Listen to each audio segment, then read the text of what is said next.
I want to build on the themes of where I think the Democratic Party coalition needs to go to regain the trust of the American voters and to implement better policy for the communities that we represent and aspire to represent.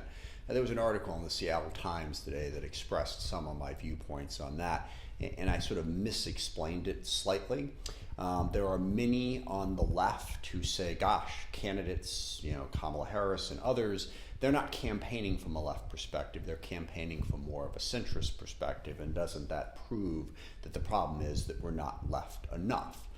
Well, no, because it is true that most candidates that campaign in swing districts, whether it's a congressional district or a state or nationwide, they will campaign on themes that have broader appeal and will not strictly adhere to a far left ideology. The problem is how we as Democrats govern, and that is the baggage that every Democratic candidate takes into a campaign. And that gets back to the themes that I've talked about, in states like California, cities like San Francisco, Los Angeles, Portland, Seattle, the state of Washington. The way we govern on issues like crime and homelessness and drug abuse and affordable housing impacts the ability of any Democrat to run credibly as a Democrat. There was just a story in the New York Times today about how Chinese Americans have moved away from the Democratic Party almost exclusively because of those policies that I just outlined. The way we govern impacts the campaigns. And then the second piece of this that is really important, because again, I say this as a pretty dedicated progressive. I believe in equality of opportunity. I believe in addressing racism and bigotry to achieve that greater opportunity. But we've got to work on the message, because it is absolutely true. The Democratic candidates in swing areas struggle in part because people on the left side of the political spectrum don't think that those candidates are sufficiently dedicated to the cause or whatever the cause may be. But the problem is the demands that the left puts on them, on things like abolish ICE, defund the police, have more open borders, decriminalize drug use.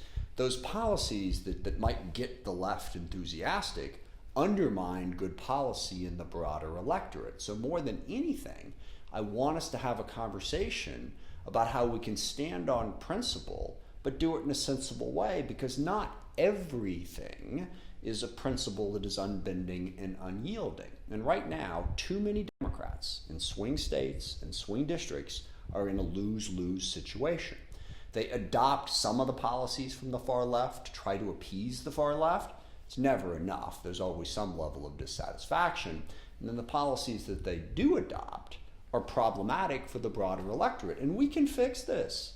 I think there are clearly progressive priorities on all of these issues that are good policy and good politics.